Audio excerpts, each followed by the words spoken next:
오늘 고 황대식 원로 목사님 10주기 추모 예배가 이 자리에서 오후 2시에 있습니다. 우리에게 신앙의 본이 되셨고 또 함께 우리에게 삶의 본을 보여주셨던 우리 목사님 주도하는 마음으로 우리 성도님들 꼭 참석해 주시기를 부탁드리고요.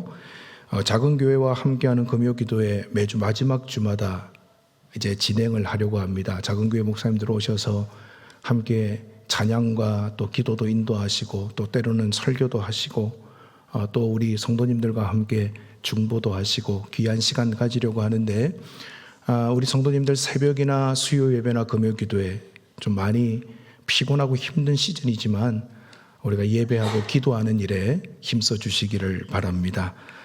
오늘 우리 이군자 명예 목사님께서 고 황대식 원로 목사님 10주기 추모 예배를 위해서 3부 예배 함께 참석하고 계십니다. 잠깐 자리에서 일어나실 때 우리 큰 박수로 축복하시기 바랍니다.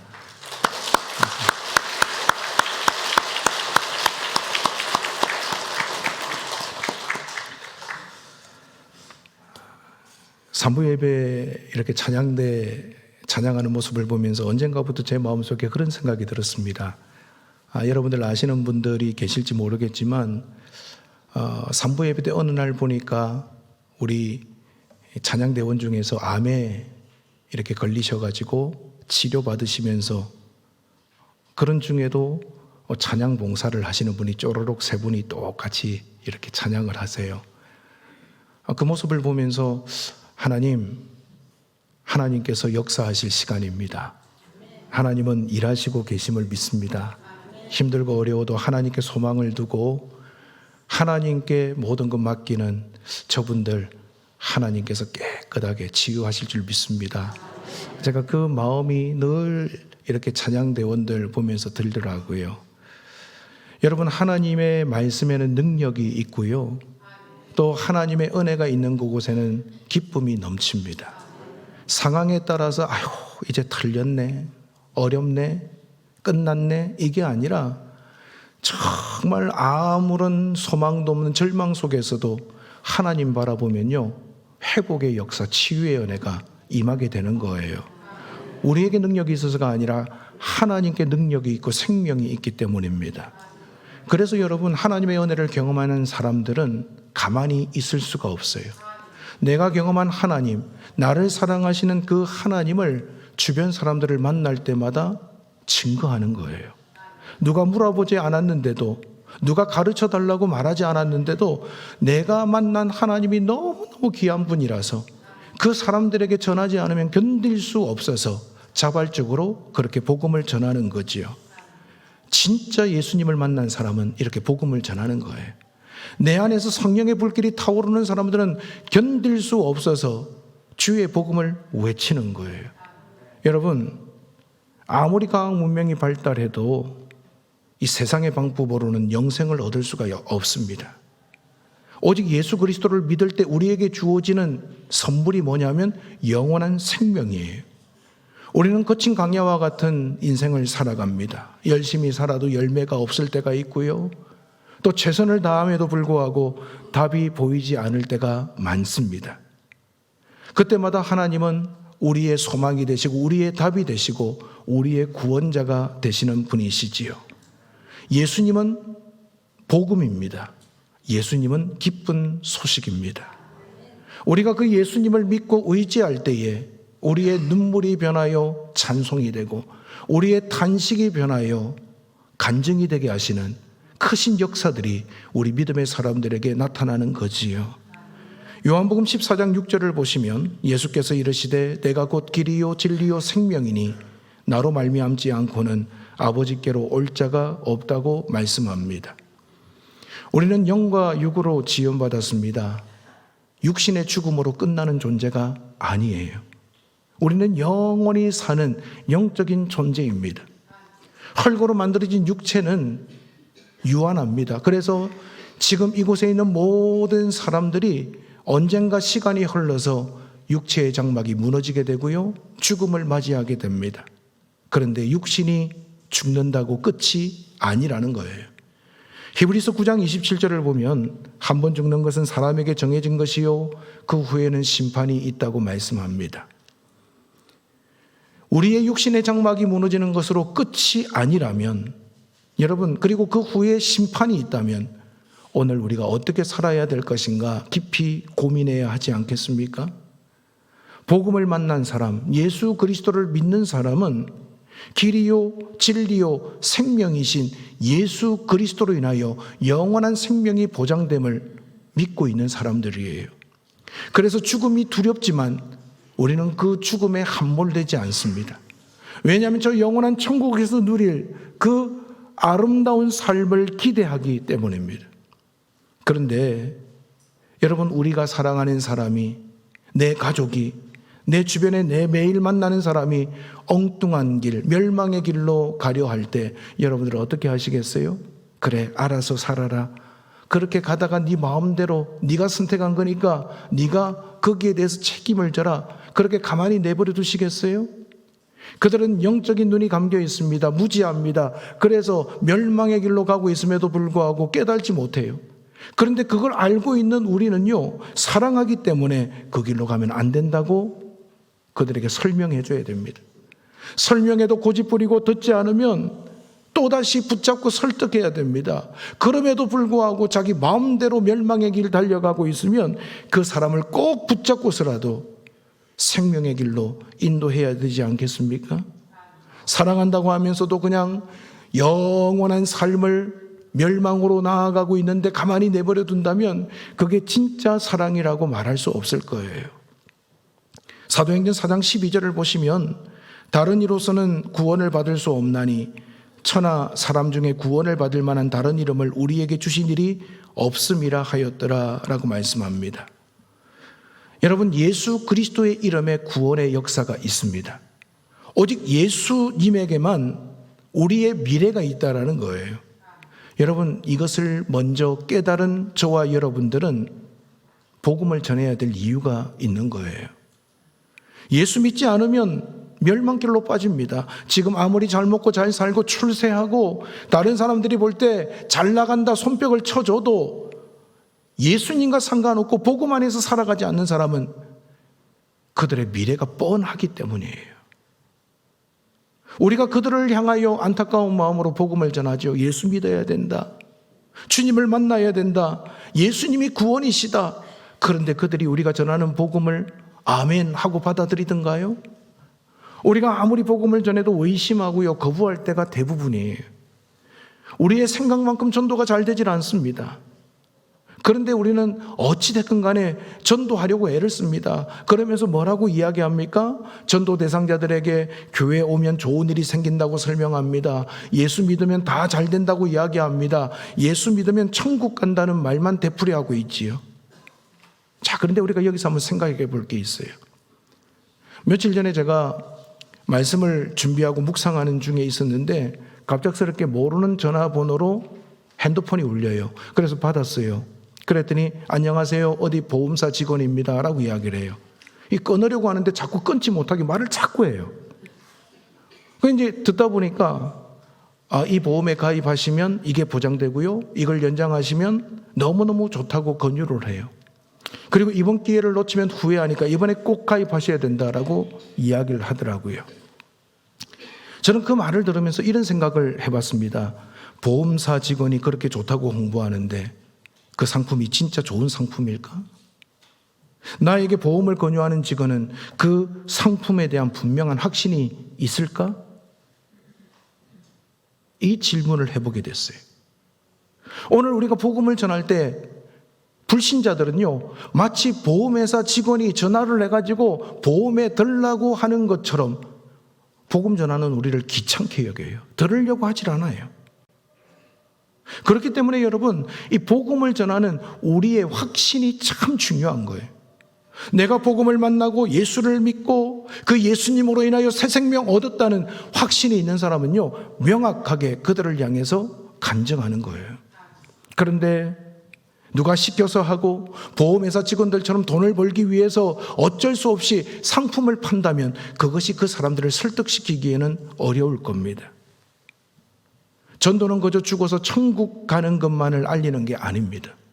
이 땅에서 사는 동안 불완전하지만 우리가 사는 이 삶 가운데 하나님 나라를 경험하도록 초대하는 것, 이것이 전도예요. 그래서 교회 공동체가 너무너무 중요합니다. 불신자들이 교회를 볼 적에, 그리고 예수 믿는 저와 여러분들을 바라볼 때, 아, 저 사람들은 하나님 나라를 경험하고 있구나, 이것이 느껴져야 되는 거예요. 세상에서 경험할 수 없는 하나님의 자비와 사랑이 저와 여러분, 우리 교회를 통하여 이 땅에 실현되어야 합니다. 그래야 전도의 문이 열리고요, 사람들이 교회를 주목하기 시작하는 거예요. 먼저 믿은 저와 여러분들이 예수 믿으라고 전도를 합니다. 그런데 우리의 전도를 받는 대상자들이 가만히 생각해 봅니다. 아니, 예수 믿는 저 사람이나 안 믿는 나나 전혀 다를 바가 없다면 여러분, 누가 예수를 믿으려고 하겠습니까? 만약에 여러분들에게 누군가가 그렇게 권유한다면 여러분들 같으면 믿으시겠어요? 여러분, 우리가 전도하는 것, 이거는 쉬운 일이 아니에요. 그냥 자연스럽게 되는 일이 아니에요. 우리의 삶을 통해서 내가 그리스도인답게 살아내고 복음의 능력을 힘입어서 그 은혜 안에 기뻐하며 살아갈 때, 그래야 전도의 문이 열리고 복음의 문이 열리는 거예요. 성경에 보면요, 강건하여 데려와라 라고 말씀하고 있습니다. 지난 주일날도 말씀드렸지만 이 강건한다라는 이 말은 옴짝달싹 못하도록 목을 껴안고서라도 억지로라도 데려오라는 뜻이에요. 내 체면 때문에 이번에 전도 한번 해야지, 내가 다른 사람들보다 좀 많이 전도해봐야지, 아니 내가 장로인데, 내가 권사인데, 내가 집사인데 그래도 체면이 있지, 아이고 의무감으로라도 그래도 한번 전도해봐야지, 이런 마음으로 하는 것, 이게 강건하여 데려오는 게 아니라는 거예요. 여러분, 어떻게 해야 강건하여 데려올 수 있습니까? 하나님의 눈으로 그 불신자들을 바라봐야 되는 거예요. 하나님의 마음으로 저 지옥불에 떨어질 수밖에 없는 영혼들 긍휼히 여기는 마음이 있어야 우리는요, 강건하여 억지로라도 그들을 데려올 수 있는 거예요. 오늘 한국교회가 이 하나님의 마음을 잃어버렸습니다. 언젠가부터 우리 자신들이 나 예수 잘 믿는다고 생각하면서도 첫사랑도 다 쏟아버리고요, 복음에 대한 열정도 다 사라져버리고 매너리즘에 빠져있고, 진짜 교회가 해야 될 일이 무엇인지 이 복음 전도에 대한 사명을 잃어버렸어요. 그 순간부터 한국 교회는요, 엇나가기 시작한 거예요. 하나님과 상관없는 하나님의 뜻보다는 사람의 뜻을 이루고 사람이 높아지고 사람이 드러나는 그런 잘못된 공동체로 전락한 교회들이 얼마나 많은지 몰라요. 교회가 하나님께서 맡겨주신 이 복음 전도의 사명에 충실하면요, 그 교회는 반드시 부흥합니다. 그 교회는 분란이 없어요. 그 교회는 은혜가 넘쳐요. 그 교회는 찬송과 기도 소리가 살아있습니다. 그 교회를 통하여 수많은 영혼들이 하나님의 역사하심을 간증하고요, 이곳에 올 때마다 하나님이 주시는 풍성한 능력을 체험하게 되는 거예요. 그런데 우리가 하나님의 법에서 떠나가고 그 주신 사명에서 어긋난 삶을 살아가면서 내가 원하는 방식으로 예수를 믿으면 여러분, 거기에는 생명이 없어요. 거기에 능력이 없어요. 오늘 우리 상도성결교회는 어떤 상황에 있는지, 그리고 저와 여러분들은 어떤 태도로 하나님의 말씀 앞에 순종하고 있는지 여러분 한번 점검해 보셔야 됩니다. 그동안 우리가 교회 부흥을 위해서 말로만 기도하고 부흥해야 된다는 당위성만 이야기하고 아무리 그래봐도 소용없다고 제가 말씀드리잖아요. 움직여야 돼요. 내가 먼저 전도해야 돼요. 내가 먼저 섬기고 손을 내밀고 내가 예수 그리스도의 자녀답게 살아갈 때에 우리를 통하여 주의 영광이 이 땅 가운데 드러나게 될 줄로 믿습니다. 세상은 복음을 거부하고 있어요. 이전에는 교회 다닙니다, 목사입니다, 저는 예수 믿는 성도입니다, 그러면 신뢰를 해줬어요. 그런데 요즘에는요, 목사라고 그래도 교회 다니는 성도라 그래도 이 사람들이요, 우리를 외면해요. 여러분, 왜 그럴까요? 먼저 믿은 우리가 본을 보이지 못했기 때문이에요. 우리가 제대로 살지 못했기 때문이에요. 다른 사람들을 향해서 저 사람 왜 저래라고 손가락질하기 전에 내가 하나님 앞에, 말씀 앞에 바르게 서 있는지, 복음을 살아내고 있는지 제대로 나를 점검해내지 못했기 때문에 우리가 이렇게 된 거예요. 아유, 저 사람 때문이야. 아니에요. 어찌 보면 나 때문이에요. 우리가 삶으로 복음을 전하지 않고 입으로만 전하다 보니까 점점 복음의 능력이 약화되기 시작한 거지요. 어떤 가정에서 있었던 일인데요. 대체적으로 보면 아내가 먼저 예수 믿고 남편이나 부모님, 가족들을 전도하잖아요. 그런데 이 가정은요, 남편이 먼저 예수를 믿고 그 후에 아내와 부모님, 자녀들이 교회에 등록했어요. 그래서 목사님이 신방을 와가지고 그 아내에게 물었습니다. 어떻게 교회에 이렇게 오게 됐습니까? 그랬더니 아내가 이렇게 이야기를 해요. 예, 어느 날 제 남편이요, 여보, 그리고 아버지, 어머니, 제가요, 예수 믿도록 하기 위해서 기도하고 있어요. 교회 나가셔야 돼요. 그렇게 이야기를 하더래요. 그래서 그냥 그런가 보다 하고 남편 그리고 아들의 삶을 봤는데, 그렇게 말하고 난 이후에 아들의 삶이 완전히 바뀌더래요. 자기 중심적인 아들, 남편이 아내를 돌아보고 부모님을 챙기고 이전에 하지 않던 행동들을 하고, 야, 저렇게 바뀔 수가 있나 싶을 정도로 변화가 되더래요. 그래서 그 아들과 남편의 모습을 보면서 감동받아가지고 이 가족들이 예수를 믿기로 작정하고 교회에 온 거예요. 그리고 나서 목사님이 그 남편에게 물었습니다. 남편도 오랫동안 신앙생활을 쉬다가 이렇게 다시 신앙생활을 시작하게 된 계기가 있나요? 그랬더니, 예, 제가 직장에 다니는데요, 저희 상사 한 분이 독실한 크리스찬입니다. 그런데 그분이 큰 어려움을 당하셨습니다. 야, 이제 끝났구나라는 생각이 들었는데, 그 어려움 속에서도 낭망하지 않고 신앙으로 이겨내는 모습을 보면서, 아, 예수 믿는 사람 다르구나라는 생각이 들었대요. 그리고 그것이 도전이 되어가지고 나도 신앙생활 해야 되겠다라고 결단하고 교회에 나오게 되었다는 거예요. 사랑하는 여러분, 오늘 누군가를 전도하려면 내가 신앙생활하면서 얼마나 행복한지 드러나야 되지 않겠습니까?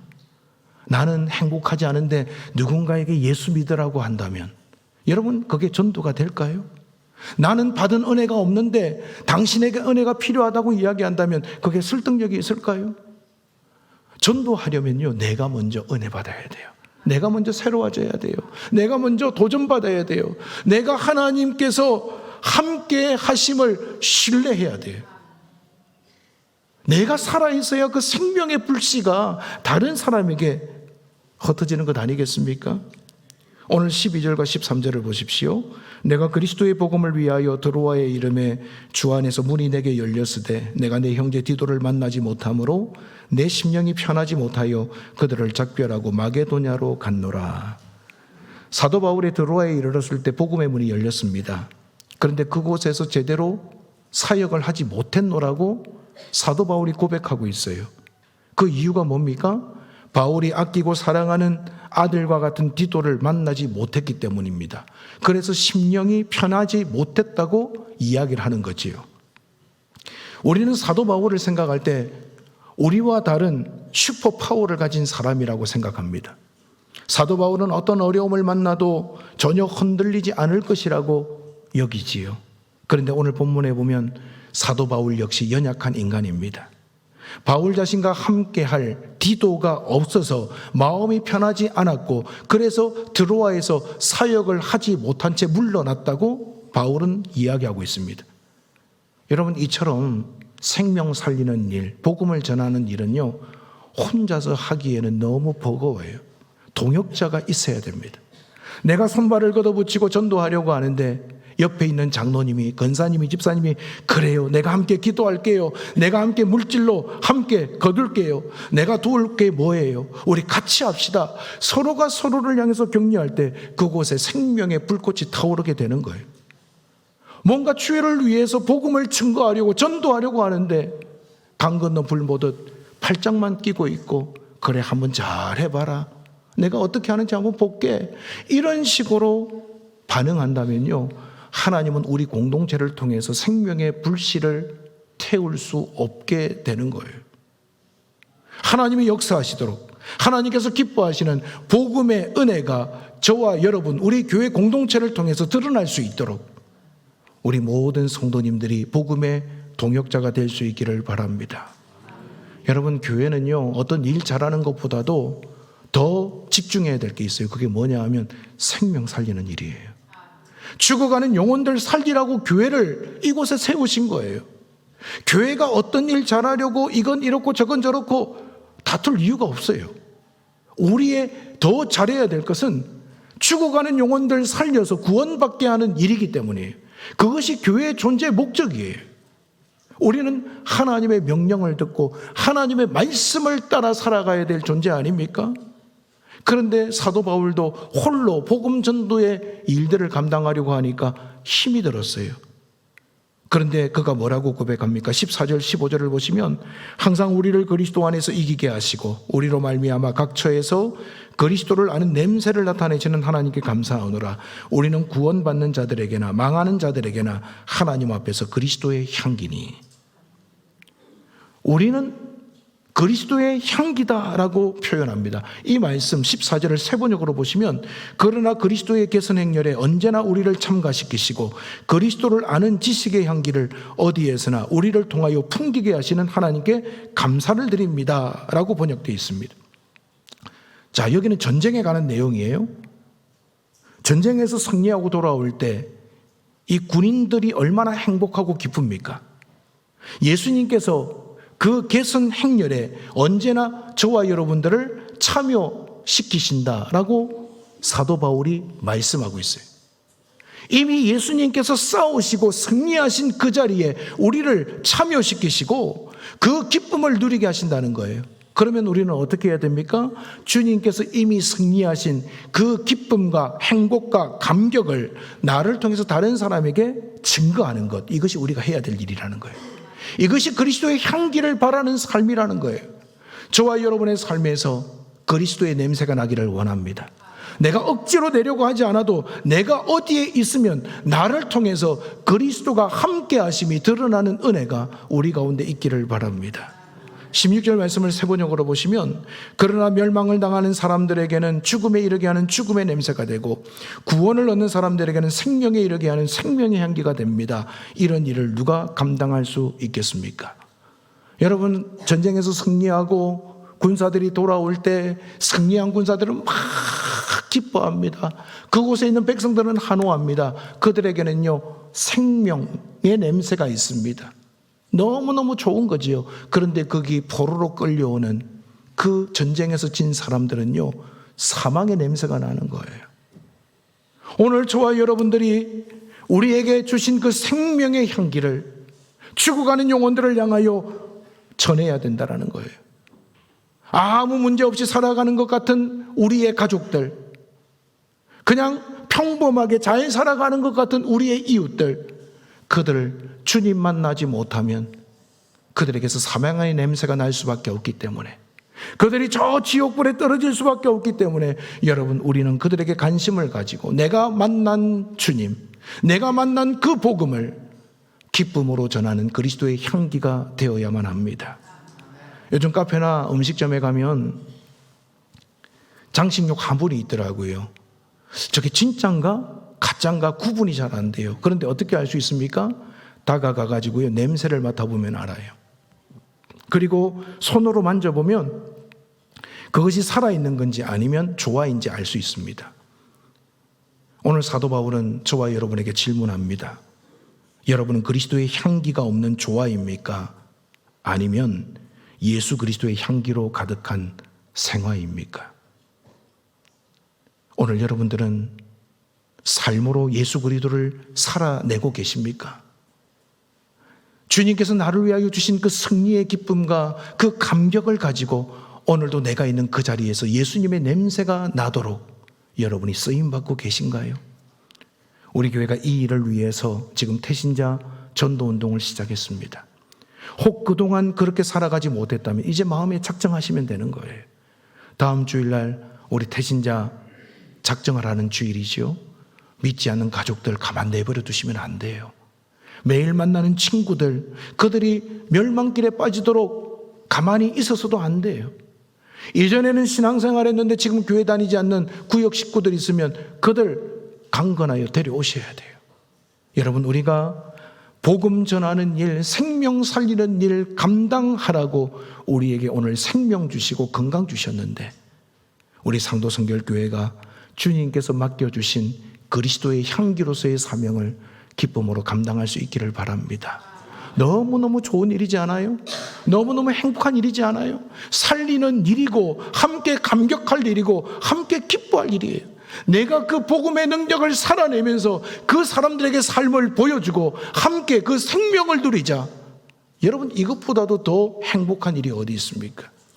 우리가 함께 태신자들을 작정하고 수많은 영혼들이 주께로 돌아와 우리 교회를 통하여 하나님이 주신 영원한 생명을 누릴 수 있도록 존귀하게 쓰임받는 우리 성도님들 되시기를 주님의 이름으로 축원을 드립니다.